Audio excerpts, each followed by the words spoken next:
हाँ जी बच्चों, good evening. की हाल है? मैं आपका दोस्त सी है सिंह तोमर एक बार फिर से हाजिर हूँ बेटा। सबसे पहले तो जी मौज बाहर है या नहीं है, कट रही है या नहीं कट रही है? बिल्कुल सर कट रही है, जैसी कटती है वैसे ही कट रही है। आज हम लोग रिवीजन के लिए फिर से इकट्ठा हुए हैं, एक बार रिवीजन सेशन के लिए। हमने बहुत सारी बातें कर ली थी लास्ट क्लास में। शेयर बेस्ड पेमेंट किया था, उससे पहले कंसोलिडेशन, उससे पहले कैश, ऐसे करके कैश फ्लो, डिवेंचर, बहुत सारे टॉपिक करे। आज भी कुछ टॉपिक करें जो मैंने यहाँ पे लिखे हैं, जो मुझे आज की सेशन में कंप्लीट करने हैं। डाउट सेशन में कुछ बच्चों के डाउट आए थे, उन्हीं से मैंने कुछ सेशन में निकाल लिया, ठीक है ना। तो वो कवर करेंगे, लेकिन जब तक हमारे नालायक, कुछ नालायक है ना बने, वो नालायक जब तक ज्वाइन करते हैं तब तक हम कुछ बातें कर लेते हैं। मेरे को आपसे 2 मिनट की और बात करनी है बच्चे, जल्दी बताओ कल क्या है सर? कल कल सर कल क्या है? कल संडे है सर। हाँ तो संडे है तो स्पेशल सर संडे। अरे सर संडे मत पूछो, आप तो हर दिन संडे लगता है, हर दिन संडे लगता है। पापा घर पे, सब घर पे, सब घर पे संडे ही संडे लगता है। नहीं, कल कुछ संडे है बट कुछ स्पेशल है। पता है क्या स्पेशल है? कल सर योगा का फर्स्ट सेशन है। आपको पता है कल योगा का फर्स्ट सेशन है। नितेश सर इतने टाइम से प्रैक्टिस कर रहे हैं, इतने टाइम से आपको कहीं ना कहीं उसके लिए चीजें अरेंज कर रहे हैं, अब जाके फाइनली वो आ रहा है। मैं खुद बहुत एक्साइटेड हूँ यार, मैं खुद सच में एक्साइटेड हूँ कि योगा सेशन, वाओ। ठीक है, बहुत कुछ हेल्प करता है यार योगा ना, बहुत लाइफ को चीजें देता है। आपको कंसंट्रेशन पावर आपकी अच्छी करता है, आपका पेशेंस लेवल अच्छा करता है, आपकी स्टेबिलिटी किसी भी चीज को लेकर कितनी स्ट्रांग है उसको कहीं ना कहीं स्ट्रांग करता है, आपका एंगर को कंट्रोल करता है। बहुत सारी लाइफ में चीजों को बैलेंस करने में योगा हेल्प करता है। तो बहुत जरूरी होता है लाइफ में ना कुछ चीजें। एक्सरसाइज तो ठीक है यार, एक्सरसाइज बॉडी के लिए एक्सरसाइज ओके, बट माइंड की एक्सरसाइज भी तो जरूरी है ना यार। तो माइंड की एक्सरसाइज के लिए कुछ टाइम मेडिटेशन हो गई, योगा हो गई, इन सब चीजों से ना बहुत इफेक्ट करता है। जो बच्चे करते हैं वो जानते होंगे, जो नहीं करते हैं ना वो कहीं ना कहीं इन चीजों को मिस करते हैं। अगर आप इन चीजों को करने लगोगे ना तो आप लाइफ को जीने का तरीका चेंज करने कर जाओगे।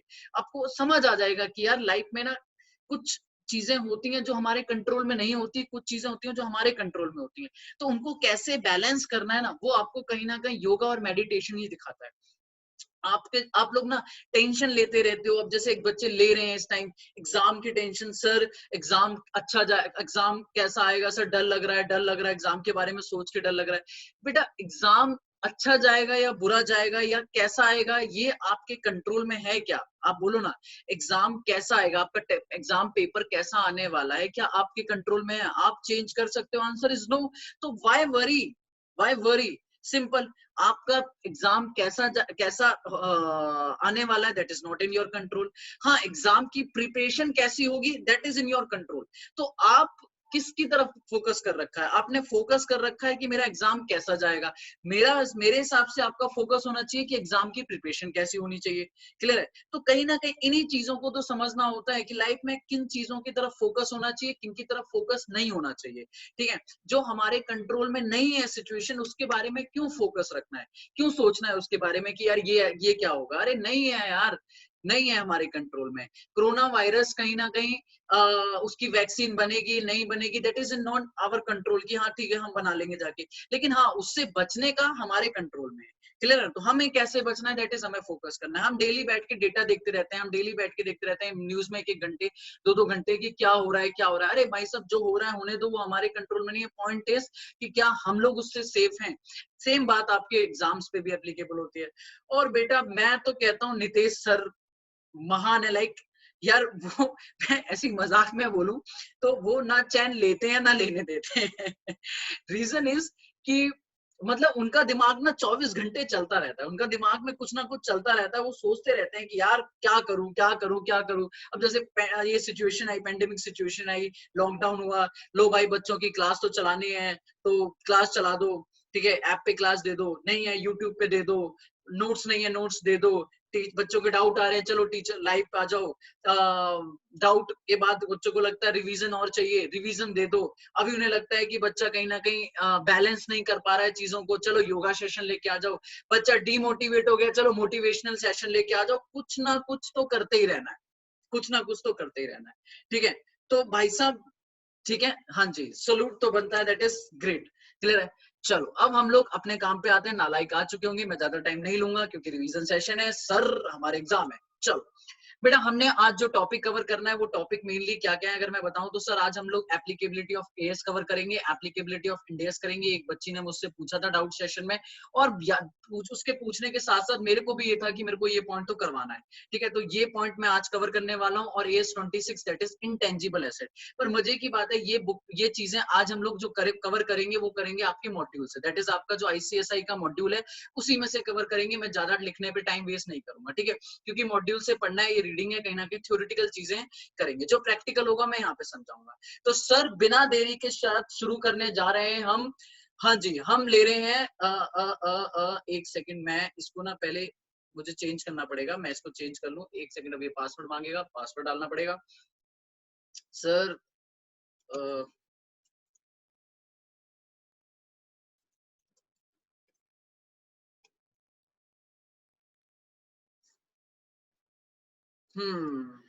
ठीक है, चलो अब बात करते हैं हम लोग। आज जो हम करने वाले हैं वो है applicability of accounting standard. Applicability of accounting standard सबसे पहला टॉपिक है बेटा। हमारा जो अकाउंटिंग स्टैंडर्ड का स्कोप है, जो हमारे अकाउंटिंग स्टैंडर्ड का स्कोप है, उसने किसी को नहीं छोड़ा है, सबको कवर कर रखा है। कहता है भाई साहब, अगर आप बिजनेस एंटिटी हो, अगर आप धंधा पानी कर रहे हो, तो आप एएस के लिए एप्लीकेबल हो, आप एएस के लिए एप्लीकेबल हो। कहता है जो भी बिजनेस एंटिटी है, जो भी बिजनेस एंटिटी है उन्हें एएस लगाना है, ठीक है। जो भी बिजनेस एंटिटी है उन्हें एएस अप्लाई करना है अपने ऊपर, ठीक है, एएस अप्लाई करना है। अब एंटिटी को उन्होंने दो पार्ट में डिवाइड करा है। एक पार्ट में डिवाइड करा है, उन्होंने बोला कॉर्पोरेट एंटिटीज। क्या बोला बेटा? Corporate entities. कॉर्पोरेट एंटिटीज बोले तो कंपनीज, कॉर्पोरेट एंटिटीज बोले तो कंपनीज। कहता है कंपनीज के लिए अलग तरीके से डिजाइन करा है उन्होंने। और नॉन कॉर्पोरेट एंटिटीज मतलब अदर देन कंपनी। तो सर अदर देन कंपनी में कौन आएगा, जल्दी बताओ बेटा, कौन आएगा? सर पार्टनरशिप फर्म यहाँ आएंगी, जी हाँ। सर एलएलपी यहाँ आएंगी, जी हाँ। सर सोल प्रोप्राइटरशिप यहाँ आएगी, बिल्कुल। सोसाइटी यहाँ आएगी, बिल्कुल। सर जो भी आप कह रहे हो दैट इज कंपनी के अलावा फॉर्म ऑफ बिजनेस, सारे यहाँ आएंगे, that is non corporate entity में। अदर फॉर्म्स आ जाएंगे, दैट इज पार्टनरशिप। मैं लिख देता हूँ यहाँ पर सर पार्टनरशिप, HUF, ठीक है, HUF पार्टनरशिप इंक्लूडिंग LLP भी लिख दिया मैंने यहाँ पर। सोसाइटी, ठीक है, cooperative society, AOP, BOI etcetera, ठीक है, BOI सोल प्रोप्राइटरशिप एटसेट्रा मैंने यहाँ पे लिख दिया। यहाँ कौन है सर? यहाँ है कंपनीज। यहाँ कौन है सर? यहाँ है कंपनीज। क्लियर है? यहाँ कौन है? कंपनीज। अब इन्होंने ना इन्हें भी दो पार्ट में डिवाइड करा। इन्हें बोला सर कंपनीज में भी दो पार्ट में डिवाइड कर दिया। कहता है एक है small and medium companies, small and medium companies, ठीक है, स्मॉल एंड मीडियम कंपनीज। और एक को डिवाइड कर दिया इन्होंने अदर देन SMC, शॉर्ट में बोलते हैं इसे SMC, ठीक है। और दोनों बाकियों को बोल दिया अदर देन SMC, जिसे दूसरा नाम भी बोल सकता हूं मैं नॉन SMC। क्या बोल सकता हूँ? Non SMC। क्लियर है? सर क्या फर्क पड़ता है बेटा, क्या फर्क पड़ता है सर, क्या फर्क पड़ता है? इनको अलग अलग करने का क्या रीजन है? सर इनको अलग अलग करने का रीजन ये है कि इन पर सारे एएस एप्लीकेबल है, ऑल अकाउंटिंग स्टैंडर्ड एप्लीकेबल है, सारे अकाउंटिंग स्टैंडर्ड एप्लीकेबल है। लेकिन इन पर ना कुछ स्टैंडर्ड्स की एग्जेम्पशंस है, कुछ स्टैंडर्ड की क्या है? एग्जेम्पशन है। जैसे मैं बोलूं SMC पर फुल्ली, पूरी तरीके से एग्जेम्प्ट है, पूरी तरीके से बात करूं तो कुछ एग्जेम्पशन है। और पार्शियल तो मैं यहाँ पे बात करूं, पार्शियली भी एग्जेम्पशन यहाँ पर है। जैसे मैं बोलूं AS3, AS3 accounting standard 3 cash flow statement SMC companies पे नहीं लगता, SMC कंपनीज पे नहीं लगता। और अगर मैं बात करूं पार्शियल एग्जेम्पशन मतलब कुछ प्रोविजन में रिलैक्सेशन है, कुछ पैरा में रिलैक्सेशन है, ठीक है। तो वो कौन कौन से एस हैं बेटा? AS15 के कुछ पैरा छोड़ दिए SMC कंपनी के लिए, 17 के छोड़ दिए, 19 के छोड़ दिए और 29 के छोड़ दिए, ठीक है। ये कुछ एएस हैं जिनके पे पार्शियल एग्जेम्पशन है। किस पे? पार्शियल।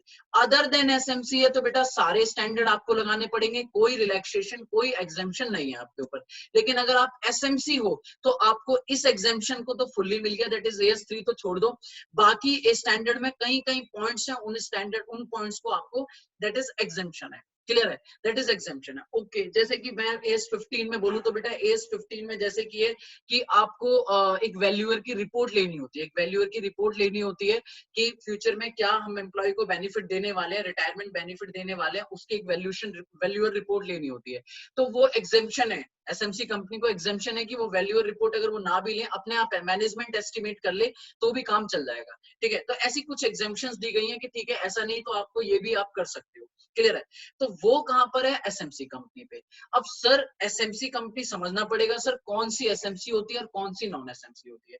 मैं कहता हूं एसएमसी समझ लो, एसएमसी के अलावा सारी कौन सी है, नॉन एसएमसी, मतलब एसएमसी कंपनीज को छोड़ के सारी कौन सी कैटेगरी में आती हैं, अदर देन में आती हैं, कोई दिक्कत नहीं है। इसकी अभी मैं बात करने वाला हूँ, इसकी मैं बात करने वाला हूँ। ऐसे ही नॉन कॉर्पोरेट एंटिटीज जो हमारी पार्टनरशिप फर्म है, एलएलपी है, एओपी है, बीओआई है, सोसाइटीज हैं, एचयूएफ है, ये सब को ना हमने 3 कैटेगरी में डिवाइड किया है। कितनी कैटेगरी में डिवाइड किया, 3, लेवल 1, लेवल 2 और लेवल 3। लेवल 1, लेवल 2 और level 3।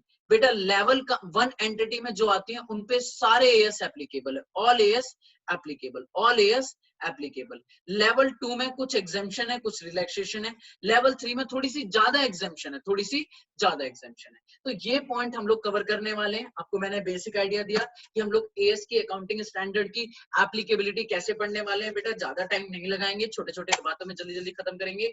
Corporate entity non corporate entity में डिवाइड करेंगे। कॉर्पोरेट मतलब companies, other than companies non corporate में आएंगी। कंपनीज को 2 पार्ट में डिवाइड करेंगे, एसएमसी और नॉन एसएमसी।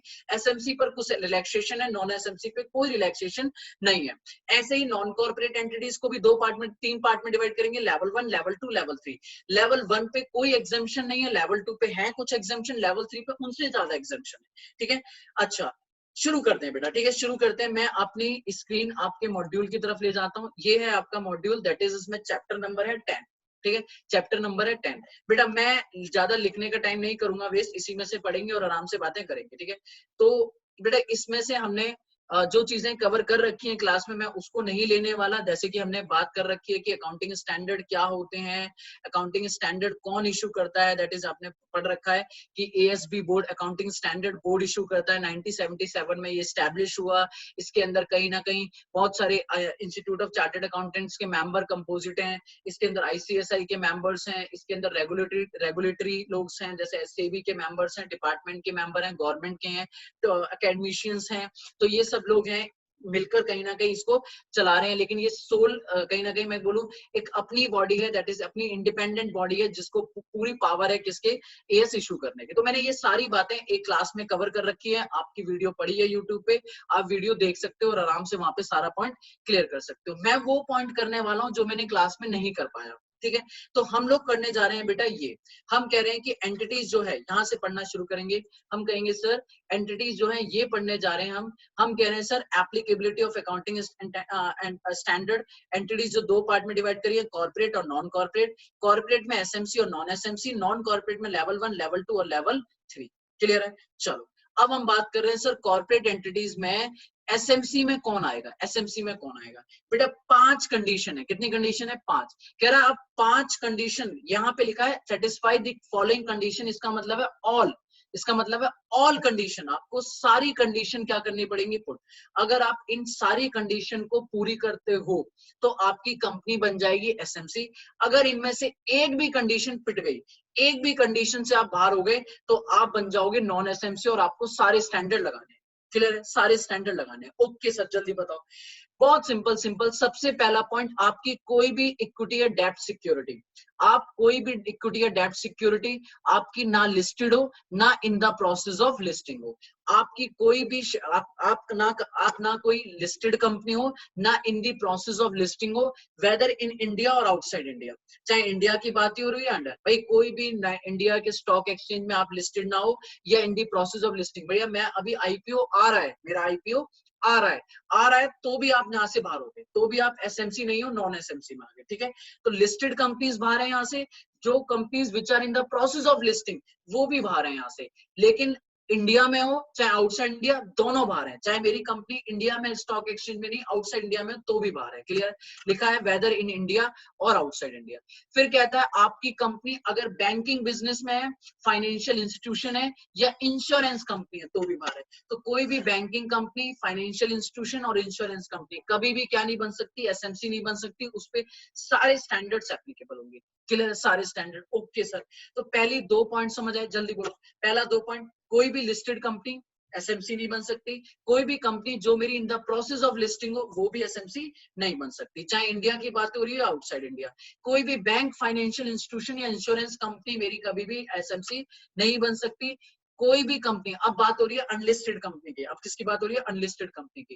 कह रहा है कोई भी कंपनी अगर उसकी turnover excluding other income exceed नहीं कर रही है 50 करोड़, मतलब 50 करोड़ तक है, 50 करोड़ तक है, 50 करोड़ से ज्यादा नहीं कर रही है पिछले साल, अगर उसकी सेल, उसकी रेवेन्यू फ्रॉम ऑपरेशन अगर 50 करोड़ तक है तो वो कंपनी क्या बन जाएगी? एसएमसी। लेकिन अभी और कंडीशन है, अभी और कंडीशन है। दैट इज, एक कंडीशन ये है कि अगर आपकी कंपनी की टर्नओवर 50 करोड़ तक है पिछले साल, तो आप इस साल क्या बन जाओगे? एसएमसी बन जाओगे। और आपको कोई कहीं ना कहीं कोई आपको अकाउंटिंग स्टैंडर्ड को, मतलब दैट इज कुछ स्टैंडर्ड्स की आपको क्या मिल जाएगी? रिलैक्सेशन। सर यहाँ पर एक वर्ड है, सर यहाँ पर एक वर्ड है बेटा, यहाँ सर वर्ड है टर्नओवर, और उसमें लिखा है सर टर्नओवर मींस, उसने बोला अदर इनकम, एक्सक्लूड करने को बोला है sir, excluding other income, excluding other income. अगर मैं आपको बोलूं, अगर मैं आपको बोलूं कि ये मेरा एसपीएल है, जैसे आपने बोला एसपीएल स्टेटमेंट ऑफ पीएनएल, तो आपको याद हो तो हम लोग एसपीएल शेड्यूल 3 के हिसाब से बनाते हैं। रेवेन्यू, रेवेन्यू में दो चीजें आती हैं, एक आता है रेवेन्यू फ्रॉम ऑपरेशन, एक आता है रेवेन्यू फ्रॉम ऑपरेशन, और एक आता है अदर इनकम, एक आता है अदर इनकम। अदर इनकम में क्या आता है? भाई मेरा काम धंधा है सेल परचेज करना, मेरा काम धंधा है सेल परचेज करना, लेकिन मैं कह रहा हूं मैंने कहीं एफडी कर दी, उस पे मुझे इंटरेस्ट आ रहा है, मैंने कहीं प्रॉपर्टी में इन्वेस्टमेंट कर दिया और उस पे मुझे रेंट आ रहा है, मैंने किसी कंपनी, दूसरी कंपनी में शेयर लगा दिया और मुझे उससे डिविडेंड आ रहा है, मेरी सब्सिडरी कंपनी में पैसा लगा दिया और वहां से डिविडेंड आ रहा है, तो वो सब कहाँ आएगा? अदर इनकम में। कहता है उसकी बात नहीं कर रहे हैं, आपकी प्योर कमाई की बात कर रहे हैं। किसकी बात कर रहे हैं?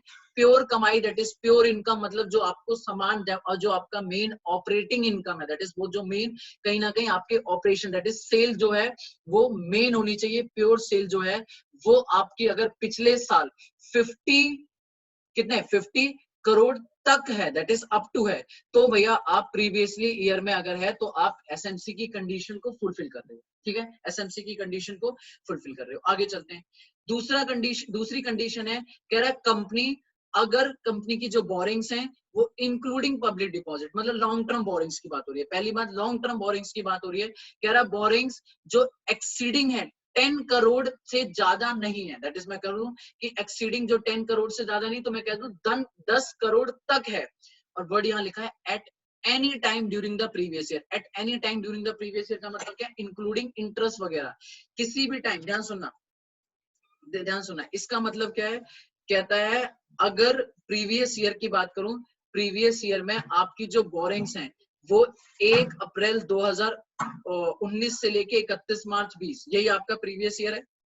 ठीक है, ये आपका प्रीवियस ईयर है। आप अब खड़े हो 31 मार्च 20 बात खड़े हो, तो इस प्रीवियस ईयर में कभी भी किसी भी टाइम पे आपकी बोरिंग 20 करोड़ से एक्सीड नहीं करी थी, 20 करोड़ से एक्सीड नहीं करी थी। ठीक है, सपोज मैंने कहा यहाँ तो 18 करोड़ थी, यहाँ तो 18 करोड़ थी, 18 करोड़ थी, और मैंने यहाँ पर ले ली 2 करोड़, मैंने यहाँ पे ले लिया, सपोज मैंने यहाँ पे ले लिया 5 करोड़, और मैंने ले लिया 5 करोड़, और सॉरी 20 करोड़, 10 करोड़, कितना? 10 करोड़। मैंने कहा यहाँ पे 8 करोड़ थी, यहाँ पे कितनी थी? 8 करोड़। मैंने यहाँ 5 और ले ली, यहाँ हो गई 13 करोड़, यहाँ कितनी हो गई? 13 करोड़। और मैंने फिर एंड में, ईयर एंड होते होते मैंने 3 करोड़ यहाँ पर कुछ पुराना जो मेरी बोरिंग्स थी उन्हें क्या कर दिया? रीपे कर दिया। तो एंड में फिर ये कितनी हो गई? कहीं ना कहीं 10 करोड़। कितनी हो गई? 10 करोड़। तो इसका मतलब साल के पूरे साल क्या 10 करोड़ रही? नहीं, किसी भी साल के किसी भी पॉइंट में अगर वो एक बार भी 10 करोड़ को एक्सीड कर रही थी, तो 10 करोड़ को एक्सीड कर रही थी, तो उस केस में आप क्या हो जाओगे? एसएमसी की कैटेगरी से बाहर हो जाओगे, आप एसएमसी की कंडीशन में नहीं हो। क्लियर है? कोई दिक्कत नहीं है। जल्दी बोलो कौन कौन बाहर कर दिया, कौन कौन हमारा यहाँ पे बाहर हो रखा है? समझ देखो, मैंने कहा एसएमसी में कौन कौन नहीं आएगा, एसएमसी में कौन नहीं आएगा बेटा? कोई भी लिस्टेड कंपनी, कोई भी लिस्टेड कंपनी, या in the process of listing, in the process of listing है वो नहीं आएगा, in the process of listing वो नहीं आएगा, दैट इज एसएमसी में नहीं आएगा। नॉट कवर्ड, यहाँ पे क्या लिख रहा हूँ? Not covered. उसके बाद कोई भी बैंकिंग, फाइनेंशियल इंस्टीट्यूशन या इंश्योरेंस कंपनी नहीं आएगा। फिर कोई भी अनलिस्टेड कंपनी है, कोई भी अनलिस्टेड कंपनी है, अगर उसकी टर्नओवर पिछले साल 50 करोड़ से एक्सीड कर रही थी तो भी नहीं आएगा।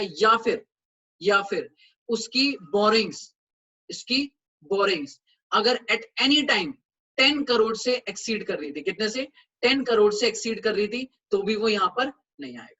क्लियर है?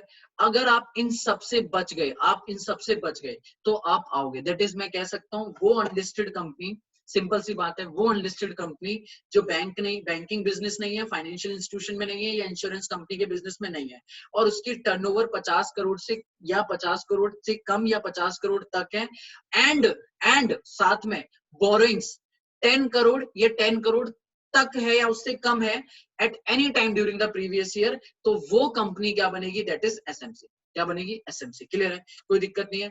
और कहता है इनकी अगर मैं कहूं इनमें से, इन सब में से कोई कंपनी है, उसकी होल्डिंग या सब्सिडरी, उसकी होल्डिंग या सब्सिडरी वो भी कभी एसएमसी नहीं बनेगी, वो हमेशा क्या बनेगी? नॉन एसएमसी, चाहे उसकी वो ये लिमिट पूरी कर रही हो। ठीक है? मैंने कहा सपोज एक्स लिमिटेड एक कंपनी है, एक्स लिमिटेड एक कंपनी है जिसकी पिछले साल की टर्नओवर कितनी थी? 60 करोड़। कितनी थी? 60 करोड़। तो वो नॉन एसएमसी है, वो नॉन एसएमसी है। दैट इज ये अनलिस्टेड कंपनी है, अनलिस्टेड कंपनी है। मैंने कहा इसकी सब्सिडरी है वाई लिमिटेड, इसकी सब्सिडरी है वाई लिमिटेड, ये भी अनलिस्टेड है और इसकी टर्नओवर 10 करोड़ थी, इसकी टर्नओवर 10 करोड़ है और इसकी बोरिंग 1 करोड़ है। इसकी बोरिंग क्या है? 1 करोड़ है। तब भी ये क्या बनेगी? नॉन एसएमसी ही बनेगी। क्यों? क्योंकि ये इसकी क्या है? सब्सिडरी है। भले ही ये लिमिट क्रॉस नहीं कर रही, भले ही ये लिमिट क्रॉस नहीं कर रही, लेकिन फिर भी ये क्या मानी जाएगी? Non SMC. क्लियर है? पक्की बात। चलो, तो इनके अलावा बाकी सारी कंपनी क्या बनेंगी? दैट इज इनके अलावा बाकी सारी कंपनी क्या बनेंगी? एसएमसी। ये कंपनीज क्या बनेगी? Non SMC. तो आप लिमिट याद रखोगे, पक्की बात है। जल्दी जल्दी बता दो एक बार दोबारा से। सर कोई लिस्टिंग कंपनी हमेशा क्या बनेगी? Non SMC. कोई प्रोसेस इन द लिस्टिंग है वो भी क्या बनेगी? Non SMC. कोई banking, financial institution, insurance company है वो भी क्या बनेगी? Non SMC. सर कोई लिस्टेड कंपनी है उसके टर्नओवर 50 करोड़ से ज्यादा है पिछले साल, वो भी क्या बनेगी? Non SMC. कोई लिस्टेड कंपनी है सर उसकी बोरिंग 10 करोड़ से ज्यादा है at any time during the year, वो भी क्या बनेगी? Non SMC. सर कोई कंपनी है जो ऐसी कंपनी की होल्डिंग या सब्सिडरी है, वो भी क्या बनेगी? Non SMC. इनके अलावा जो बची वो क्या बन जाएंगी? एसएमसी। सर क्या फर्क पड़ता है? अगेन ऑल एसएमसी पे तो सारी एस लगेंगे, दैट इज नॉन एसएमसी पे सारे एस लगेंगे, लेकिन जो एसएमसी है उनको कुछ रिलैक्सेशन है। क्या क्या रिलैक्सेशन है बेटा? अगर मैं बात करूं तो ध्यान से देखो, मैंने बता दिया आपको। फुल्ली एग्जेम्पशन किस पर है? AS3। फुल्ली एग्जेम्पशन किस पर है? AS3 पे। पार्शियल एग्जेम्पशन किस पे है? 15, 17, 19, 20 और 29। ठीक है? 15, 17, 19, 20 और 29 पे आपको क्या है? पार्शियल एग्जेम्पशन है। आपको यहाँ पर क्या है? पार्शियल एग्जेम्पशन है। बाकी नॉन एसएमसी पे क्या है? आपको सारे स्टैंडर्ड लग जाएंगे। पक्की बात है? ठीक है बेटा, ये याद रखनी है, ये पॉइंट याद रखने हैं। एमसीक्यू बनेगा इनमें से। ठीक है? एग्जेम्पशंस पे भी बन सकता है कि किसको पार्शियल एग्जेम्पशन है, किस पर फुल्ली एग्जेम्पशन है, और लिमिट्स पे भी बन सकता है कि कौन सी एसएमसी है, कौन सी नॉन है। जो मैंने सेल्फ मेड एमसीक्यू दिया हुआ है, एमसीक्यू बुक है, उसमें सब कवर है, उसमें सारी मैंने इस पे लिस्टेशन बना रखी है। ठीक है? अच्छा, फिर इन्होंने ये एक्सप्लेनेशन दी है। कह रहा नॉन कॉर्पोरेट एंटिटी कौन है? वही कोऑपरेटिव सोसाइटी, कोई चैरिटेबल से, अगर वो कोई कमर्शियल मतलब कोई बिजनेस एक्टिविटी कर रहा है, ठीक है, चाहे वो छोटे पर्पस के लिए कर रहा हो, स्मॉल पोर्शन के लिए कर रहा हो, वो भी लग जाएगा। उस पर भी कोई पार्टनरशिप फॉर्म है, सोल प्रोप्राइटरी, कोई सोसाइटी वगैरह, एचयूएफ वगैरह, एओपी पर्सन वगैरह, वो भी सब यहाँ पे कवर हो जाएगा। ठीक है? अब आ रहे हैं बेटा हम किस पर? दैट इज अब आ रहे हैं हम लोग non corporate entity. That is non corporate entity बोले तो पार्टनरशिप फॉर्म वगैरह पे। इसमें 3 कैटेगरी है, लेवल 1, फिर लेवल 2 और फिर लेवल 3। देखो, लेवल 1 और लेवल 2 समझना है, लेवल 1 और लेवल 2 समझना है। इसके अलावा जो बची वो सारी क्या है? That is level 3 company, level 3 entities है। लेवल 1 और लेवल 2 समझना है, लेवल 1 और लेवल 2 समझ गए। इनके अलावा जो बची वो सब क्या है? लेवल 3 है। और मैं आपको बोलूं बेटा, लेवल 1 जो है ना, लेवल 1 जो है वो आप ये मान के चलो नॉन एसएमसी, ये मान के चलो नॉन एसएमसी। जो आपकी नॉन एसएमसी कंपनी है ना, वो लेवल 1 है। यहाँ पर ध्यान से देखो, कह रहा सेम बात लिखी है। कह रहा लेवल 1 में वो एंटिटी आएगी जिसका जो आप लिस्टेड होने वाली है, लिस्टेड हो चुकी है, या लिस्टेड के प्रोसेस में हो। ठीक है? वो एंटिटी जो लिस्टेड है, जो मेरी लिस्टेड एंटिटी है, या वो इन दी प्रोसेस ऑफ लिस्टिंग है, इन दी प्रोसेस ऑफ लिस्टिंग है, इंडिया और आउटसाइड इंडिया। ठीक है? तो मैंने कहा एसएमसी से बाहर, ये नॉन एसएमसी में आ गया।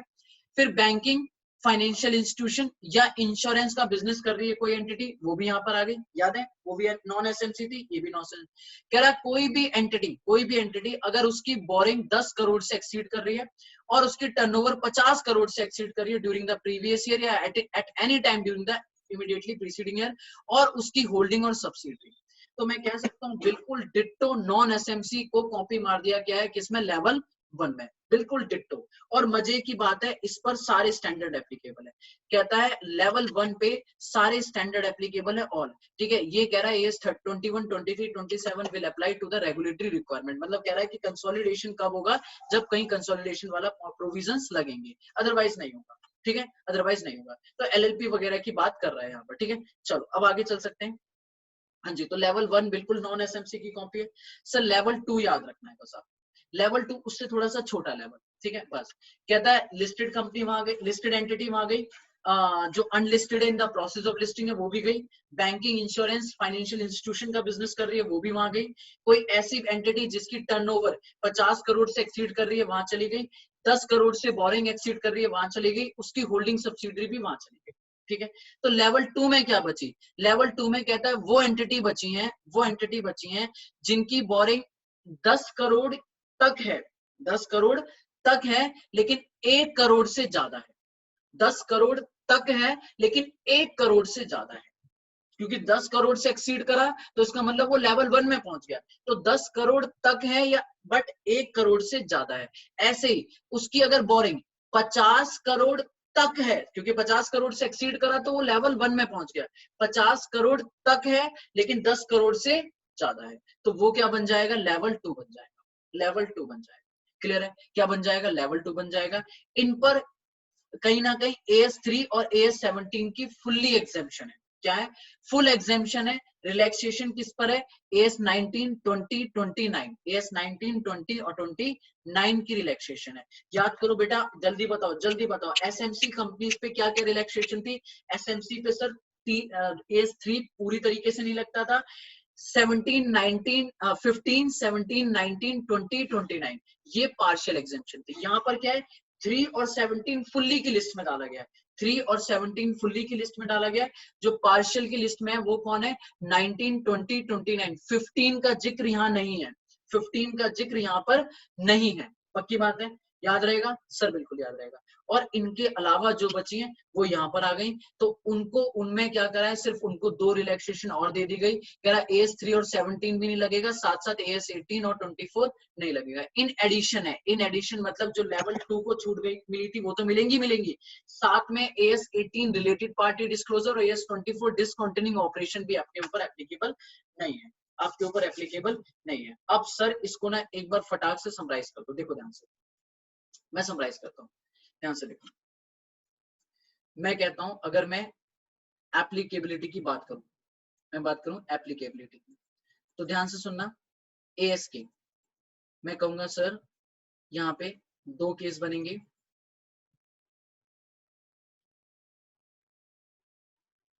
कॉर्पोरेट एंटिटीज और नॉन कॉर्पोरेट,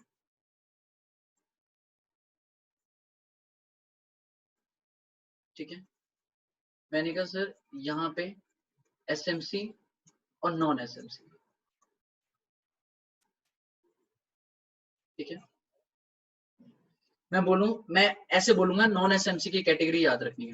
नॉन SMC में कौन है, कोई भी लिस्टेड, कौन है, कोई भी लिस्टेड या प्रोसेस इन लिस्टिंग, मैं थोड़ा शॉर्ट में लिखूंगा, ठीक है, ताकि हिंट रहे बस।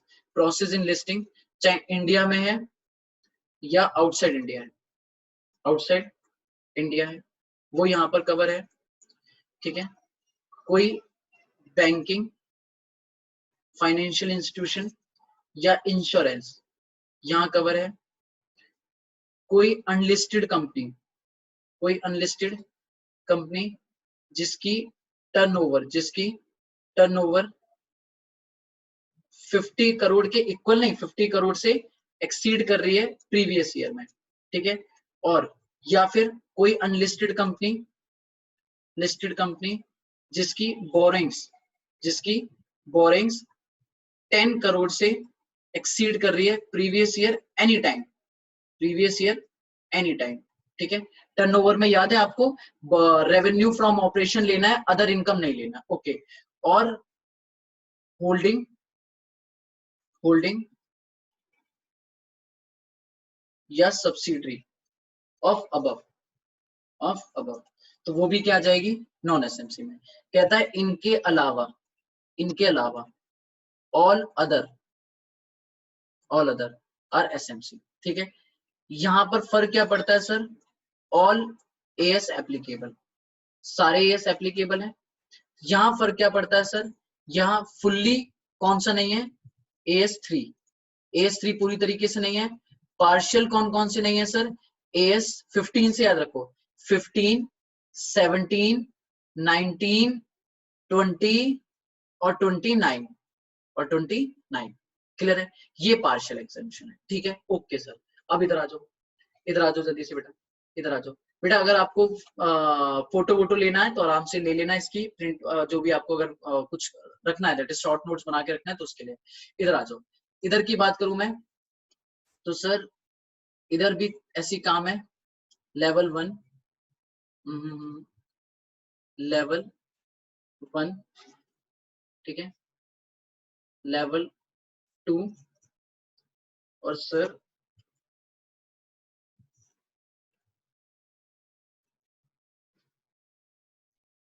Level 3, level 3।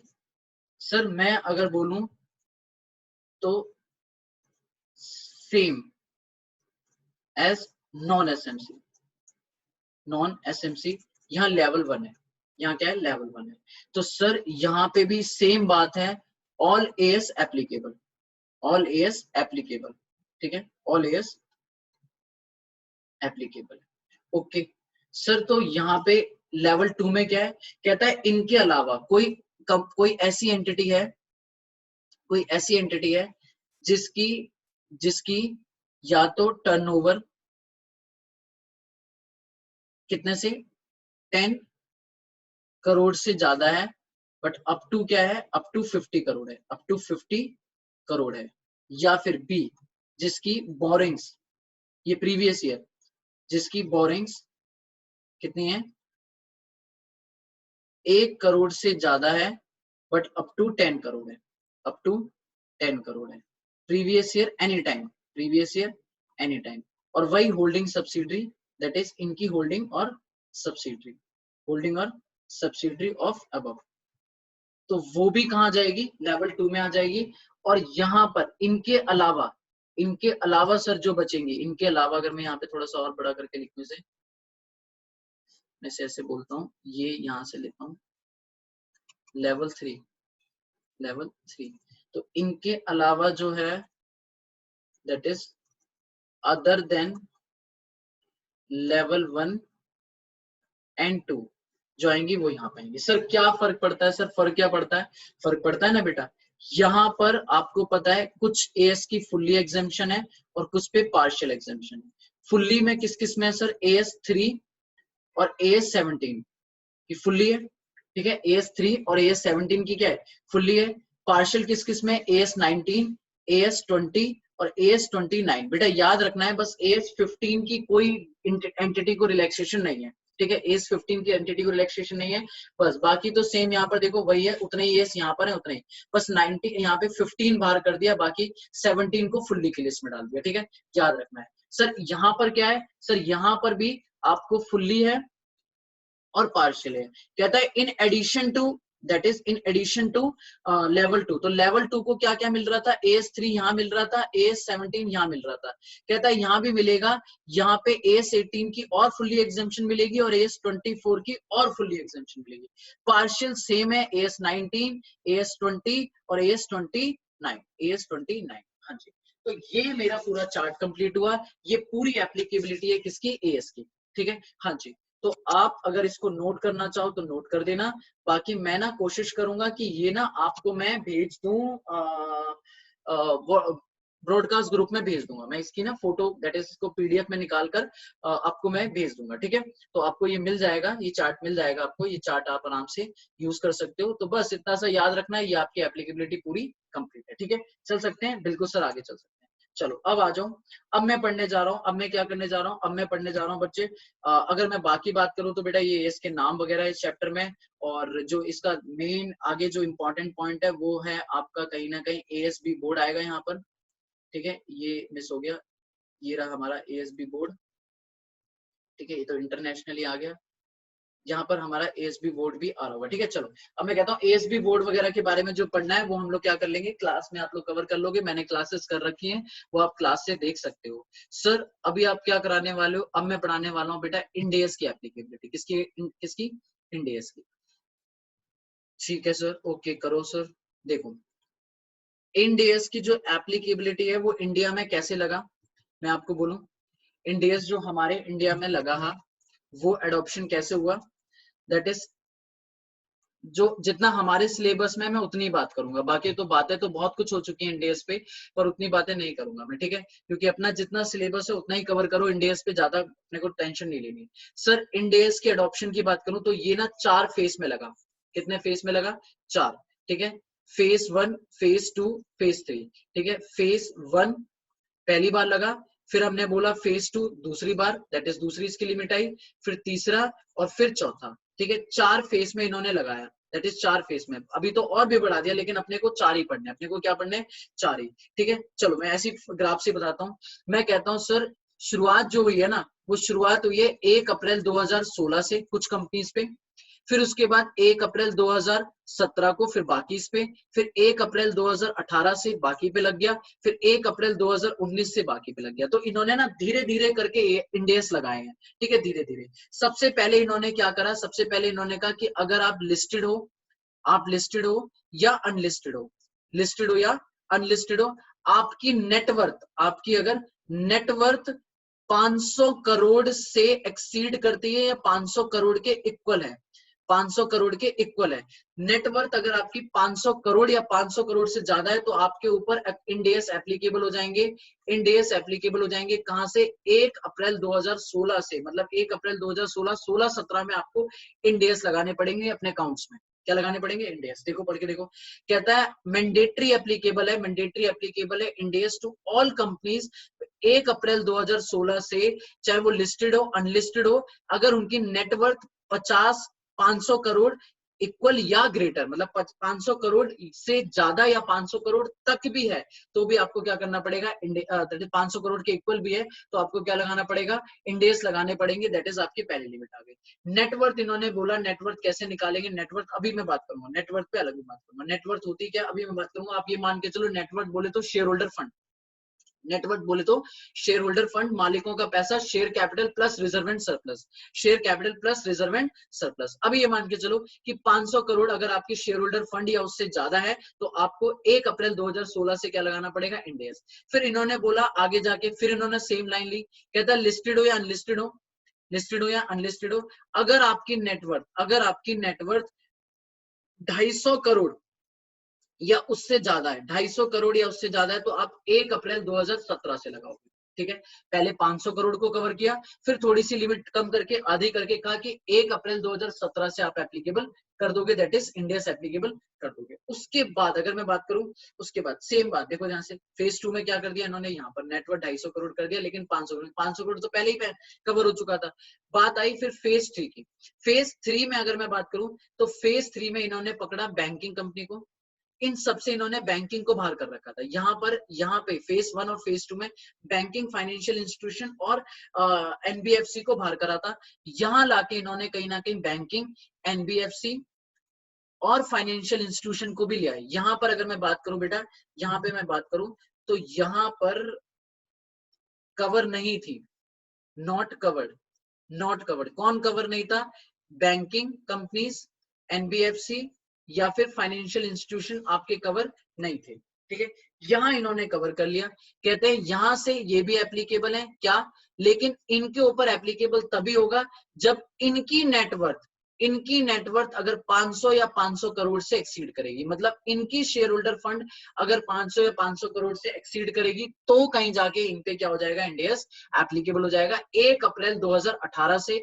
और फिर इन्होंने एनबीएफसी को, बैंक को नहीं, खाली एनबीएफसी को कह रहा सारी एनबीएफसी कंपनीज को यहां से 1/4/19 से करना पड़ेगा अगर उनकी नेटवर्थ 250 करोड़ या उससे ज्यादा हो रही है, 250 करोड़ या उससे ज्यादा हो रही है, तो 1 अप्रैल 2019 से।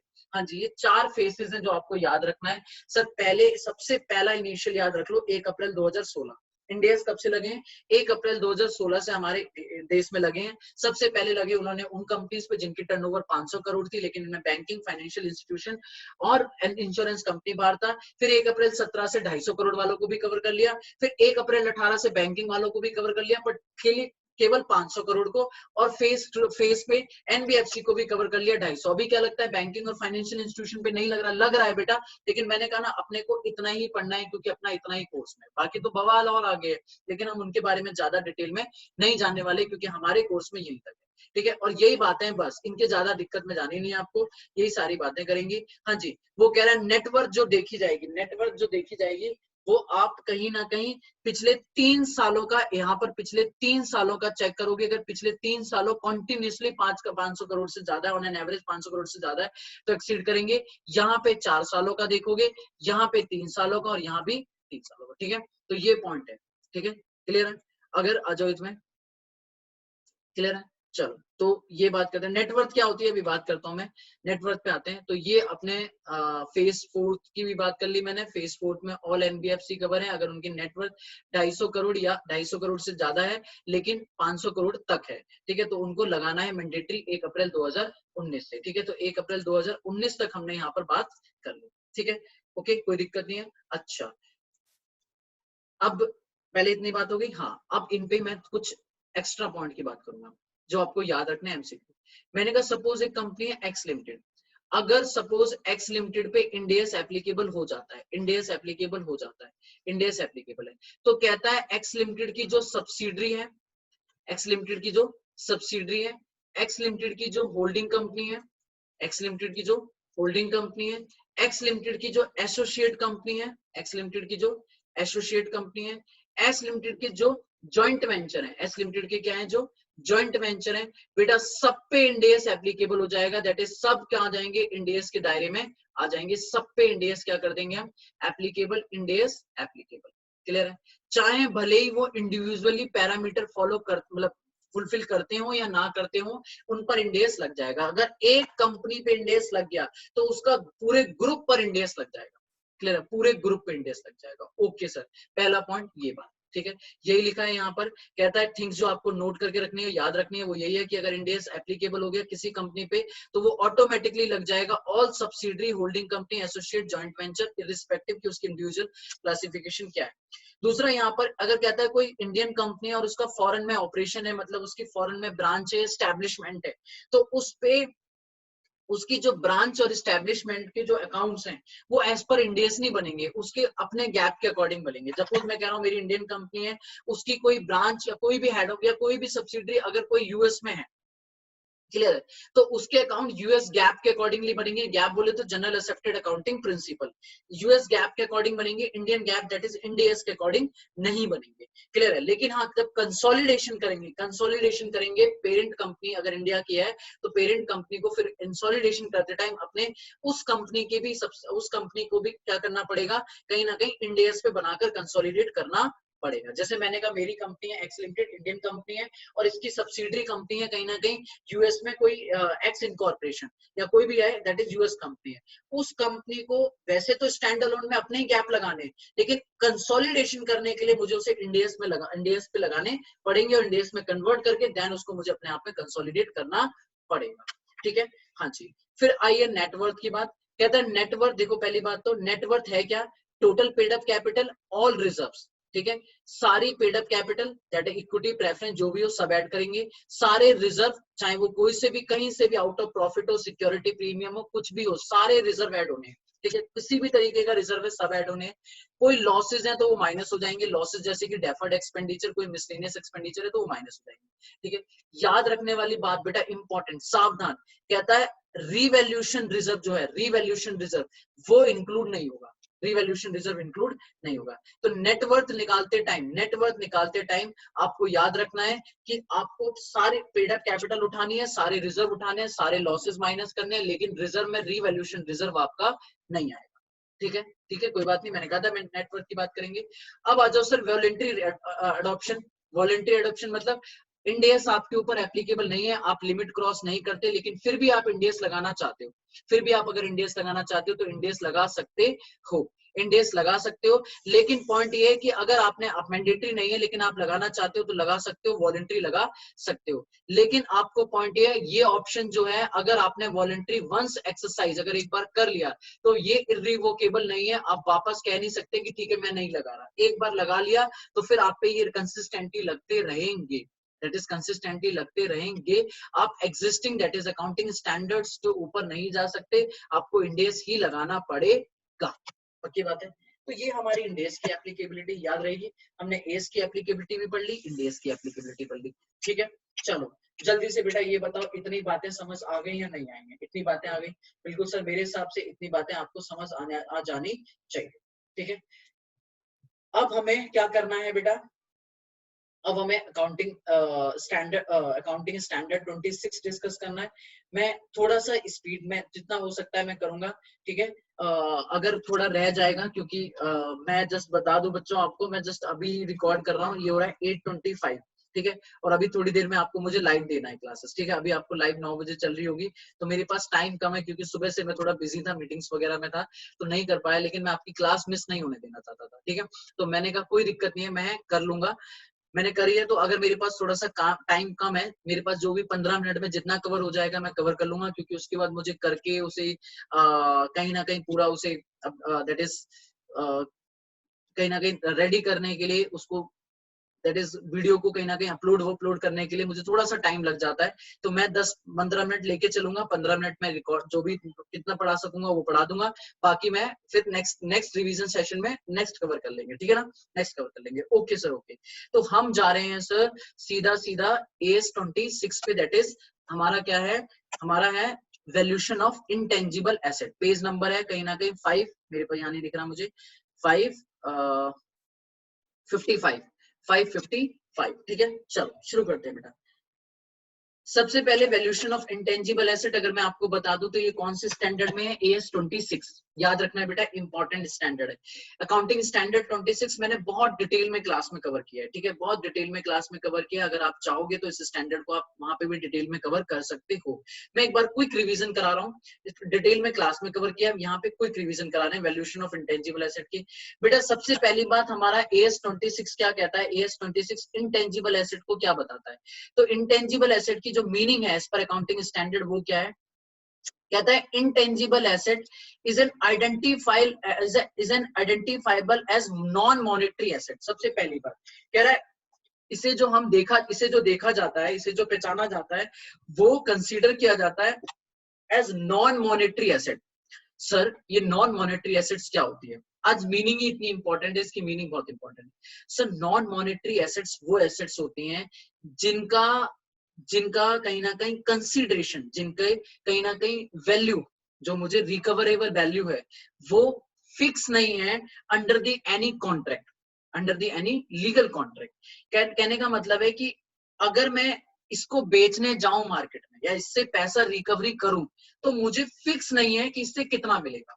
कहता कोई भी एसेट जिसकी मार्केट वैल्यू फिक्स नहीं है, क्लियर है, आप उसको, that is market value fix नहीं है। अगर मैं बोलूं कि मेरे पास 500 का नोट है, मेरे पास 500 का एक करेंसी नोट है, क्या मैं उसे मार्केट में जाऊं तो कोई मुझे उसे क्या देगा, सर उसे फिक्स 500 रुपए देंगे, क्या देंगे, उसका 500 रुपए मिलने वाला है। दैट इज उसकी जो फेस वैल्यू मार्केट वैल्यू मुझे पता है, कॉन्ट्रेक्चुअली मुझे पता है इस पे 500 मिलने वाले। लेकिन मैं कहूं कि सर मैं अपना फोन लेके चल दिया मार्केट में कि बेचने के लिए, तो क्या ये फोन मेरा मॉनेटरी है, non monetary? Sir non monetary है, इसकी मार्केट वैल्यू फिक्स नहीं है, कितना भी प्राइस लग सकता है सर, कितना भी, दैट इज फ्लक्चुएटेड है, क्लियर है। ऐसे ही इंटेंजिबल एसेट, दैट इज अगर मैं फॉर एग्जांपल के लिए बोलूं गुडविल, तो गुडविल का मार्केट प्राइस नहीं है, दैट इज वो कुछ भी आपके सामने, मेरे सामने, आपके बेस पे हम लोग नेगोशिएशन करेंगे और हम जिस प्राइस पे एग्री हो गए दैट इज उसकी गुडविल का प्राइस। क्लियर है? तो पॉइंट इज इनटेंजिबल एसेट में सबसे पहला क्या है, वो नॉन मॉनेटरी एसेट होना चाहिए। नॉन मॉनेटरी का मतलब क्या है सर? नॉन मॉनेटरी का मतलब है कि वो हमारा कहीं ना कहीं वो हमारा उसकी realisation under the contractual fix नहीं है।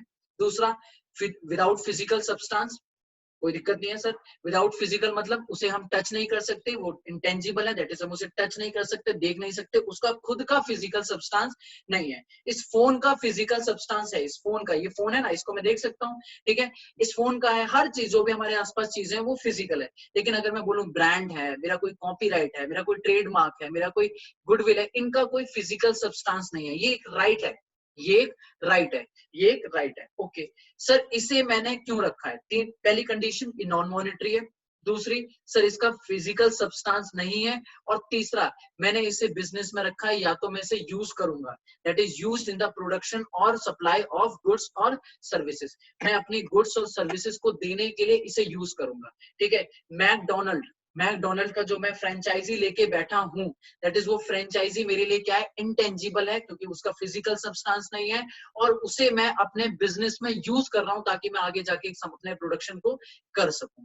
क्लियर है? तो मैकडोनल्ड की फ्रेंचाइजी, बेटा मैंने किसी का कॉपीराइट लिया है, पब्लिशर हाउस हूं मैं, पब्लिशिंग हाउस में मैंने कॉपीराइट ले लिया, दैट इज ऑल्सो मेरी क्या है, वो कहीं ना कहीं दैट इज उसे मैं यूज कर रहा हूं अपने प्रोडक्शन में।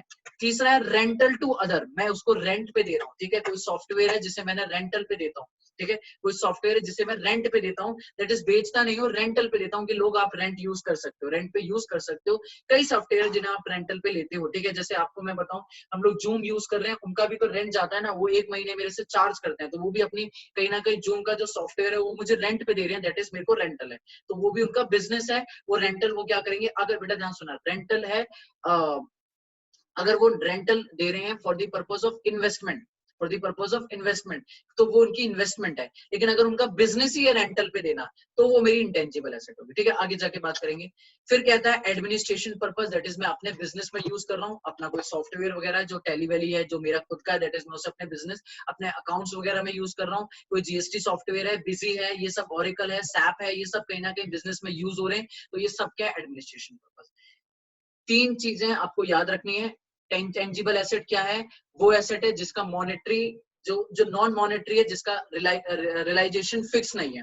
दूसरा, उसका खुद का फिजिकल सब्सटेंस नहीं है, जिसे मैं यूज कर रहा हूँ, रेंटल पे रखा हुआ, रेंटल देने के लिए रखा हुआ है, या मैं अपने बिजनेस में एडमिनिस्ट्रेशन अपने ऑफिस में यूज कर रहा हूँ, तो वो मेरी एसेट क्या बन जाएगी? इंटेंजिबल एसेट बन जाएगी। बेटा इस पर एमसीक्यू बनेगा कि कौन सी एसेट है, कौन सी एसेट है बेटा इंटेंजिबल एसेट के, कौन सा इसमें से फीचर्स नहीं है, दैट इज फीचर नहीं है। तो आपको याद रखना है, नॉन मॉनेटरी ये फीचर है, नो फिजिकल सब्सटेंस ये फीचर है, held for use in the production and supply of goods, production of goods और सर्विसेज, वो भी मेरा यहाँ पर फीचर है।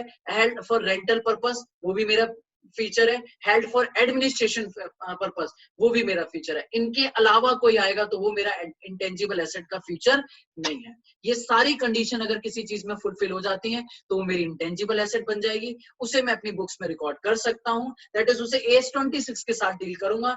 अगर वो नहीं करती है, अगर वो ये क्राइटेरिया, अगर वो मीट नहीं करती है डेफिनेशन, तो उस खर्चे को मैं क्या करूंगा? एज अ एक्सपेंस ट्रीट करूंगा। अगर वो मीट करती है, अगर वो मीट करती है तो फिर उसको कौन डील करेगा? AS26 डील करेगा।